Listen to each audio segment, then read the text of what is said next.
О, теперь ты покажи себя. Скажи, что there has been a cut off, hasn't it?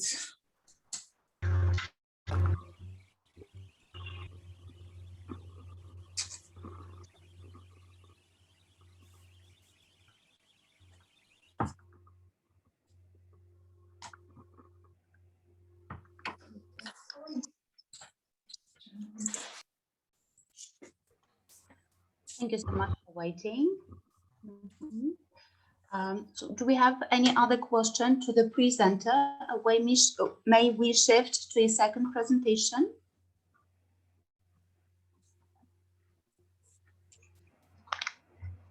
Hi, and thank you so much once again for the presentation. And we kindly invite the group of scholars Kushnir, Ivanitskyi, Kashuba, Mostova, Mykhaylyk with the topic repetition characteristic of single text. Let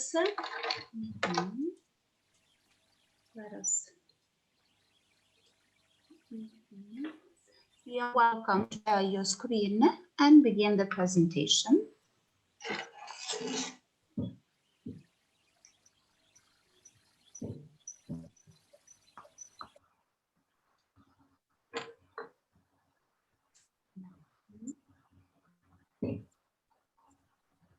We have the presenters Kushnir, Ivanitskyi, Kashuba,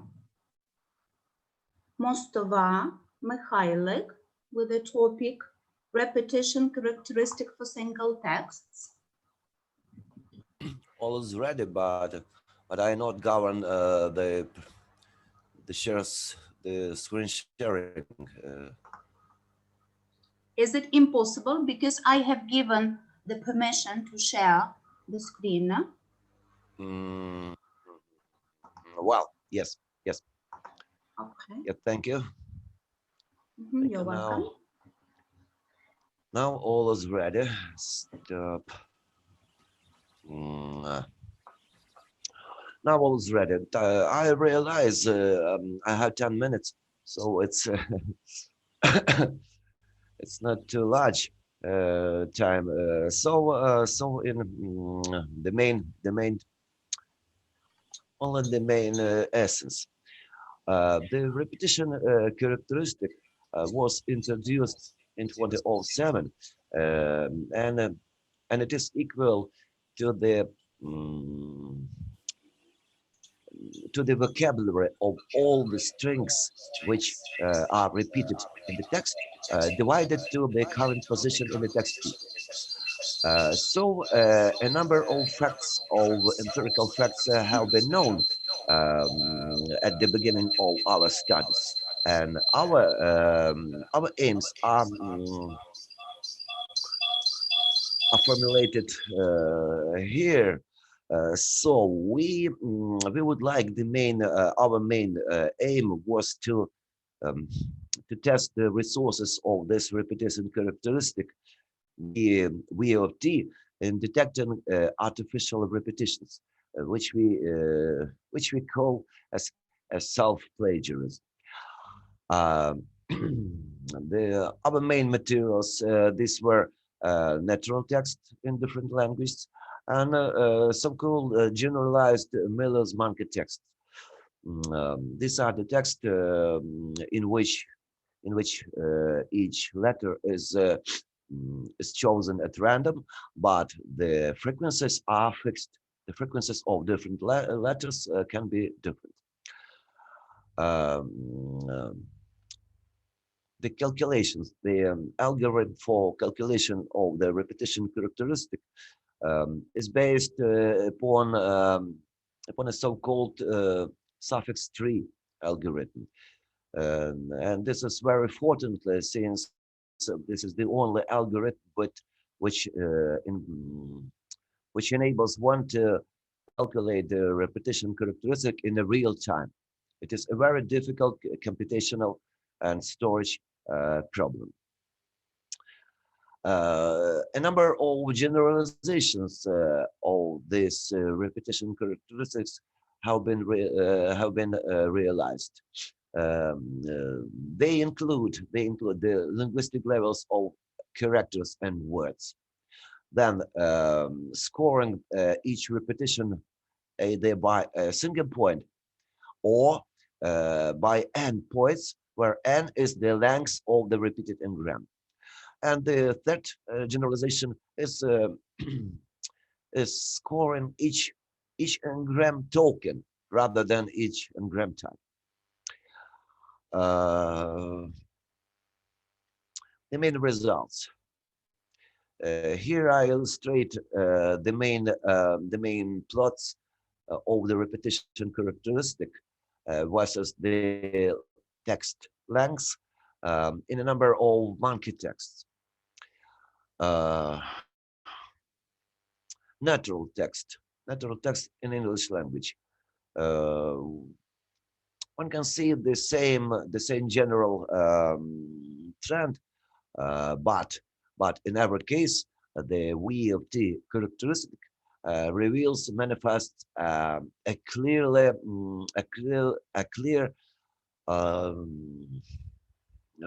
phenomenon of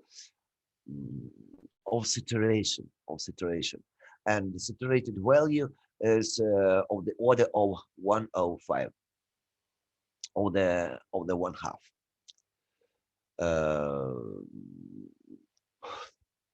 I omit these graphs and now the main type, probing of self-plagiarism. What do? We have a text, the simple text, the childish text, the Jungle Book by Kipling. Then, at the position which is indicated by arrow, we introduce a relatively short fragment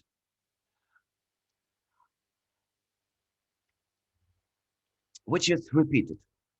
And now we test in different calculation regimes how can we test whether this repetition is present or absent. And one can see from these graphs that some of the calculation regimes, see the panel B and the panel D, that the self-plagiarism is clearly detected. Moreover, I could state that the sensitivity of this method is simply huge, gigantic sensitivity, because you can see this feature and the plot is equal to 2. Moreover, the next table shows stop.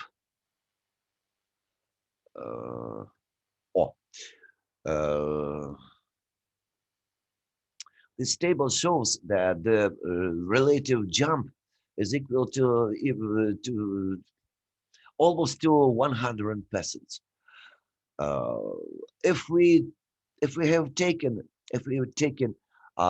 something larger self-plagiarism fragment, 5% of the text length, we would have absolutely huge chance of the number of 200. I show once more these graphs, 2 and 200. In other words, every repetition, as long as has some 10 or 100 words, can be easily detected by this method. And because I realize I have too little time, the main conclusions, you can see here the main conclusions. We have focused on the repetition characteristics for single text, but not the merged corpora. We have shown that the saturated value we owe is not correlated with the single character entrope and with the total semantic load. It is something completely different. That the intra-language variations are not too less than the language variations. In other terms, the the the we the we all value cannot be thought of as as um, as a constant of language. And we have proved a number of modified regimes where the V of T characteristic was calculated in somewhat different manners. And one of the regimes has proved to be very powerful in detecting self-plagiarism. So I can state what is shown in this plot. I anticipate a true meeting, maybe in the next year. Thank you very much. Thank you so much for your presentation. It was really topical and interesting. And if there are any questions, you are very much welcome to ask.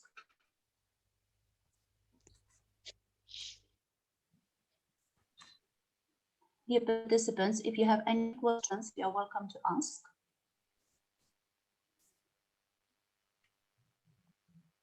Okay, thank you so much. Then we would shift to our next presenter, that is Antonina Badan and Nataliia Onishchenko, with the topic Multimedia Technologies in Foreign Language Learning under Pandemic. You are welcome. Well, thank you very much. Well, Olena Kushnir, you will have to stop sharing your screen. Thank you so much. well, time to start. Okay.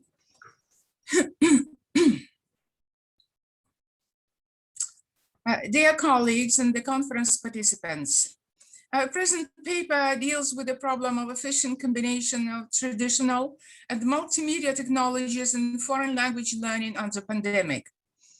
The situation of urgent need to find ways for simulating native language speaking environment in Ukraine required innovative technologies such as multimedia techniques, and even more so under pandemic. The aim of the present paper is solving the problem of blending the traditional and innovative technology in the classroom and beyond, both in remote and organized classroom learning. The use of information technologies in teaching foreign languages has been around for decades. However, it was mainly restricted to individual students and teachers' work. The innovative approach lies in systematic, planned and regular work with plasma screens and personal devices in a classroom under teacher's guidance. The new approach requires a serious shift from teacher-centered towards student-centered work in contrast to the previous teacher dominance in the classroom. The students' individual work had to be expanded to independent internet search prior to the classroom activities, combined with the presenter's individual performance in class, plus peer-to-peer organization of the group. The same holds true about bring your own device approach. Both P2P, that is peer-to-peer organization, and BYOD systems have become a big part in a new remodeled partnership teacher-student. The benefits of blending the methods under discussion were evident from the student surveys and the results of academic performance. Students achieved multiple repetition so desired in simulating native speaking environment. Playing video pieces in class facilitated building up their speaking and audition skills. Under pandemic, the same multimedia technologies are used in the virtual classroom, which is the computer display. The weak groups, however, needed different planning, and this is exactly the moment the mobile applications come handy both for the student and for the teacher. The benefits of using multimedia were studied through the student surveys and interviewing, and can briefly comprise the easy access to simulated native speaking environment, building audition and oral communication skills, and training public speaking.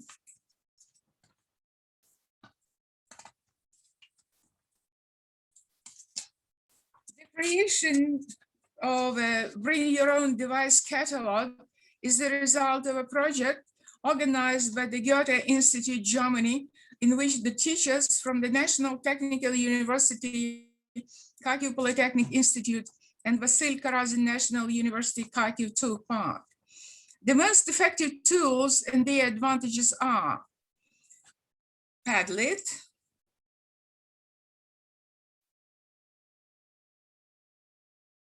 then ThinkLink, where students can create their own interactive projects.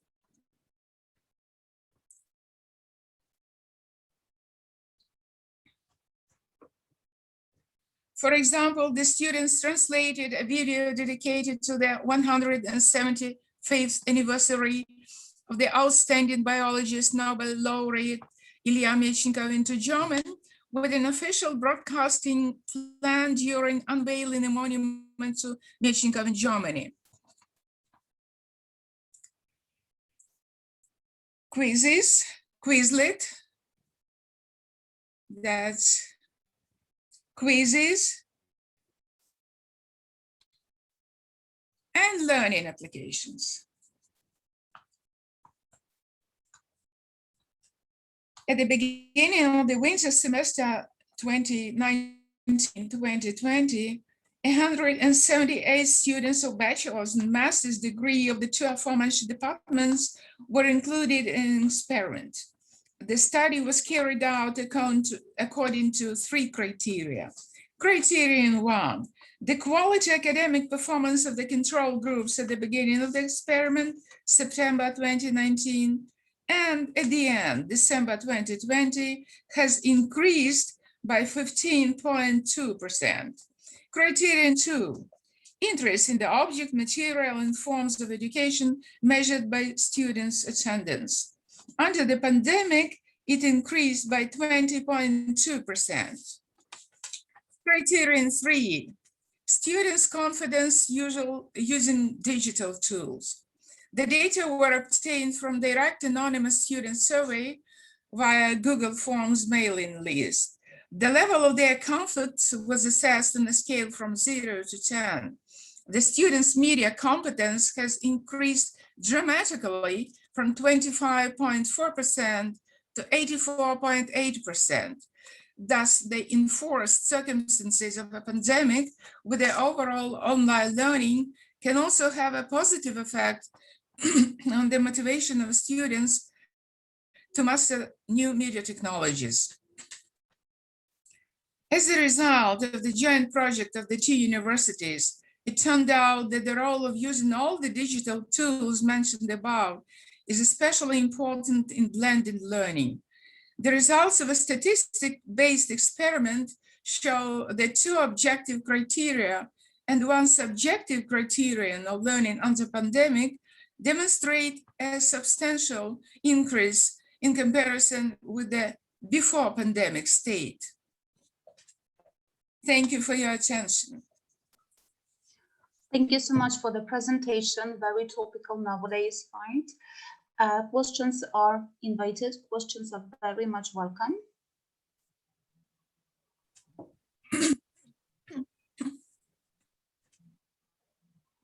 Then I would kindly ask you the question, do you plan to proceed with this project? Do you plan to continue? Yes, sure. Because for our part, we are going to introduce other multimedia technologies which are so widespread, and make another research and publish it maybe later. Thank you so much for your presentation. Then we shift to our next presenter, that is Tetiana Shestakevych, with the topic modeling the process of analysis of statistical characteristics of student digital text. You're welcome.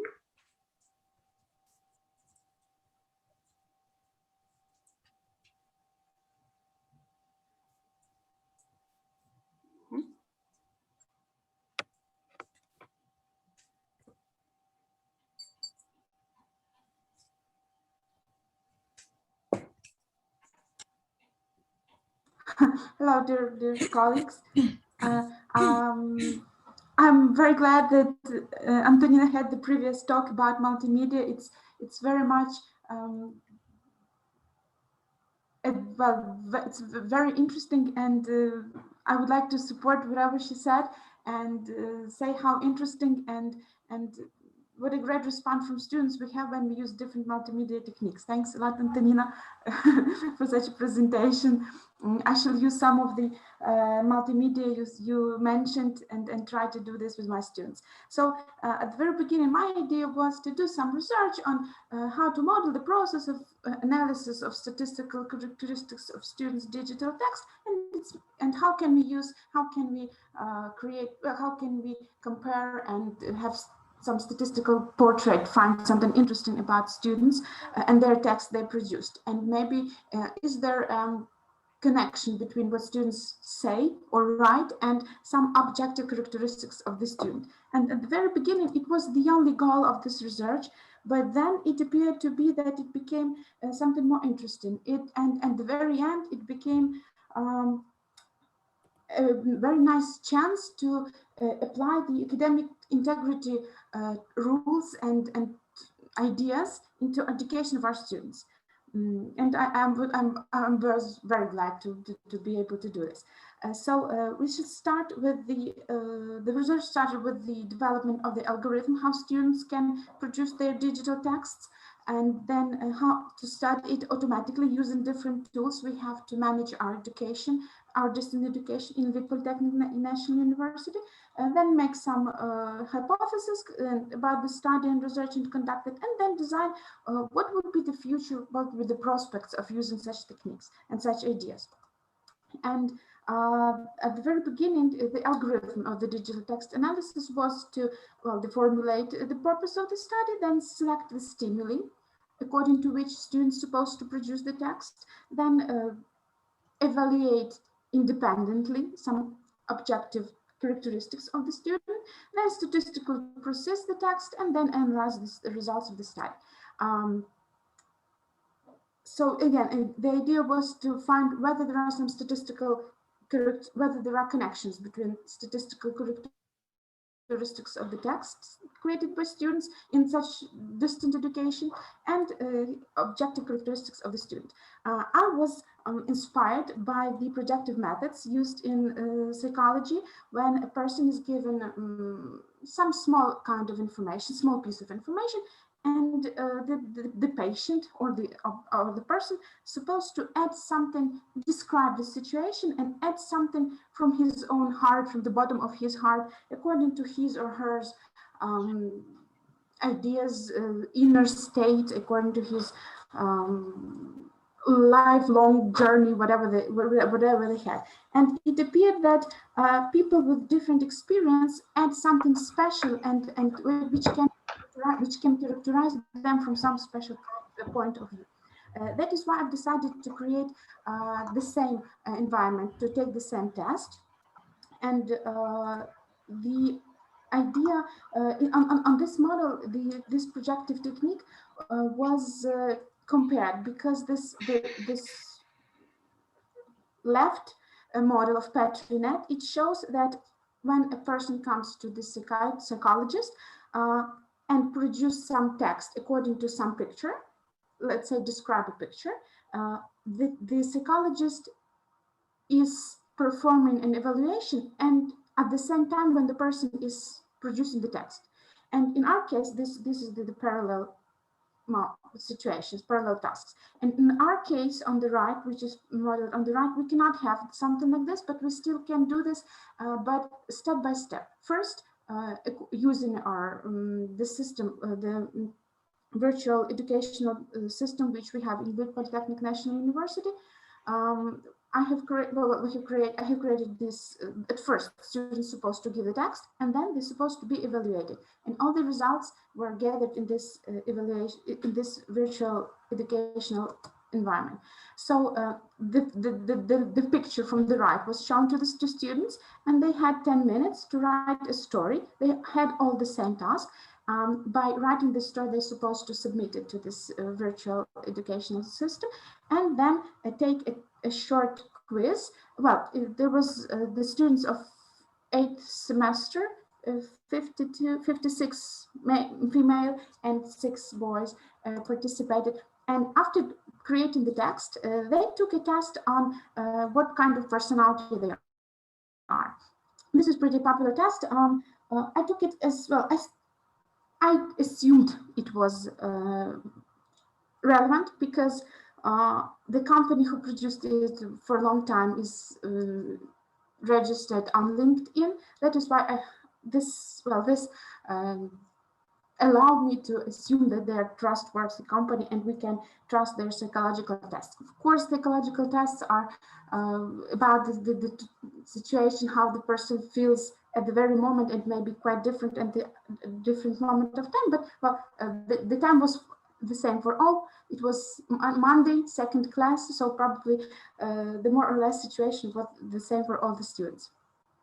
By this test, four groups were indicated. The most students were diplomats, as much as I understand, is 42% of people, and only 12% of our students were analysts. Then all the texts they produced were gathered and analyzed using the EndConc information technology, or this application, to find which were the most frequent words. Actually, the results are pretty obvious.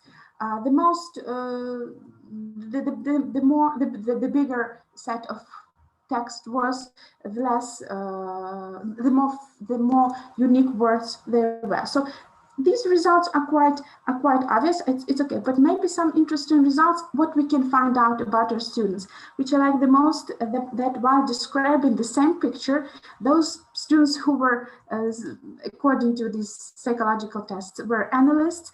They said, well, those both analysts and diplomats, man and woman was mentioned. Well, these are top 3% of the most frequent words. Man and woman for analysts and diplomats were used pretty often, but the sentinels had men in the top 3%, and women was much lower, and the explorers had only women. So only women in top 3 words of the top 3 most frequent words. So we can find some, by continuing such research, we can find something interesting about our students as well. And they continued such investigation, such study with students of different years, of students of different speciality. And I would like to compare the results very much. So, well, actually, well, maybe some unique scientific results were, I can't say that I have found, but there are interesting connections. Well, this table is very interesting for me. I would like to compare these results with my future, with the future investigation. And I believe that our students had another chance by participating in such. Well, by the way, if you have some time, you can read texts which students produced according to the when they had this picture as a stimuli. Those were quite different texts, and I like them very much. So each student, you see, the picture was the same, and each student gives something his own, something from the bottom of his heart, while explaining and describing this this picture. I'm sure that making such text analysis automatically, we might find something interesting about our students, and maybe find some students which are maybe not satisfied or sad, or some special words which will note us that they are not happy. That we should be more careful with our students, with some special students. We should take more more closer look to his psychological inner state, and especially in situations when we have distant education. That is why I hope I will continue this study, and by giving such, what I said about the academic integrity, by giving unique tasks, by not seducing our students to use someone else's results, we are promoting academic integrity. And I hope I will be able to do this more and more. And that's it for my today's presentation. Thanks a lot for your time and patience. Thank you so much for your presentation. Questions are welcome. Oleg Kushnir, it is a real marvel that such a short text can say something of a character of its writer. I would like to ask, what about your stylistic markers? Could you try to use some other markers? I bet I will. I definitely will. I do understand that there are some special markers, let's say, of if students in English, it's true. If person use a lot of words that show about that he looks inside himself, some pronouns, I, mine, ours, me, and so on, it might mean that the person is in depression. And it's very true, because I had one student, I was inspired by some other university idea. They also showed a picture and comparing to and counting different statistical characteristics of the text, and students, and there was one student whose those mine and so on pronouns were the average level was about 1, and she had 9. The average level was 1, and more than 1, higher than 1, meant that there was some problems, and it was true, because she never smiled the whole year, the whole half of a year, the whole semester. She never smiled. So that is why I believe such ideas that text do reflect some inner state of the person, and I might use different markers, but in English these might be pronounced. And in Ukrainian, we have different mentalities, so it can be something different. That is why my very, very far horizon is to find which special kind of markers, as you said, will mean that person is, let's say, unhappy, sad, unsatisfied, and so on. It's in I hope, in nearest future. Excuse me, one more question, and the last, of course. Could you state who say the word no more often, men or women? Let's go back. No. I don't know. By my experience, I don't know. I haven't.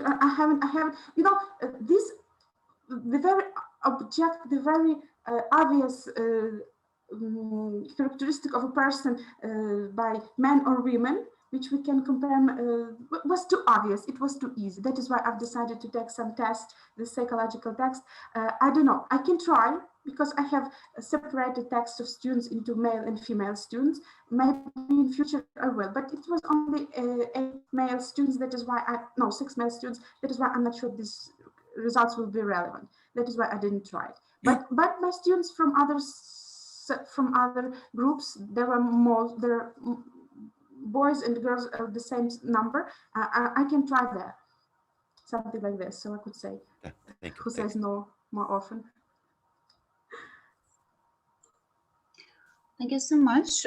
We can invite our next presenter, Juliia Shyyka, in a very brief way to present. I'm sorry for taking so long. It was very interesting.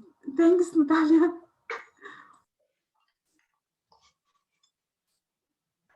Just a second, please. Technical issues. Okay. Can you see my screen? Yes. Okay. So, honorable guests of the conference, let me introduce briefly our research. So our research is quantitative parameters of Lucy Montgomery's literary style. And I'm presenting on behalf of the research team that includes Nataliia, Hrytsiv, Tetiana Shestakevych, and me, the presenter, Juliia Shyyka. So our study focuses on the main features of the quantitative comparative analysis, as well as on the key features of statistical linguistics used in the consolidated analysis of the English original text, along with the translation into Ukrainian. From a statistical viewpoint, in the English-Ukrainian parallel industry, there is no too little relevant research in this area, so the main attention is paid to the works of Canadian writer Lucy Montgomery. The study compares the original document, which with the corresponding translated text based on the software specially designed for the task, that is the combination of Microsoft XML markup patterns, spreadsheet of Microsoft Excel, and Python programming language. And the results are presented in data in ratios such as coefficients of diversity, average token repeat per text, the exclusivity coefficient, and so on. So the building on the one hand and resulting from the other, quantitative comparative analysis is effective in producing statistical profile of the author and translator. A Canadian writer, Lucy Montgomery, is chosen for the case study from the perspective of parallel translation corpus. The explanation is that it has not been previously studied from the statistical perspective and mathematical linguistics point of view in English-Ukrainian comparison. It is carried out from the viewpoint of statistical linguistics on the content of a digitally processed and markup corpus of texts. At the initial stage of our research, so the text materials have been converted into digital format by means of ABBY Fine Reader software. Then the document was saved in docs format. Then text were afterwards normalized in the Microsoft Word editor and proofread for the sake of spelling, punctuation, grammar mistakes.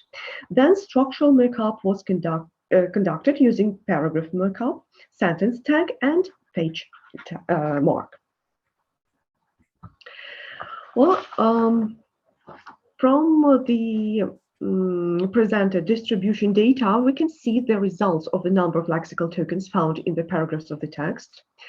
So this gives us a clear picture of overall statistics. The examples you can see on the slide, and it becomes obvious that the number of tokens in the paragraphs of the original text exceeds the number of tokens in the paragraphs of the translation. It gives the grounds for further philological research on the lexical level, while taking into account the context of the compared texts. So this slide represents the visualization of the correlation between number of lexical tokens in the source and target texts. And the horizontal axis represents the number of lexical tokens, and the vertical axis stands for the number of paragraphs. So now on these slides, you can see the example of the measurements that were conducted very shortly. And this slide presents the table which was created based on the data that were presented on the previous slide. So distribution data of the number of lexical tokens in the sentences of the text within text chapters show the whole picture of statistics. To mention here, for example, three initial figures of whole source text. You can see the numbers here. And taking into consideration those statistics, we now see the tendency of the number of tokens in the sentences within the original, as expected, also exceeds the number of tokens in the sentences on the translation text. To specify the translated variant eventually lacks the figures, you can see that, of the original, which makes it possible to further discuss the and distortion of the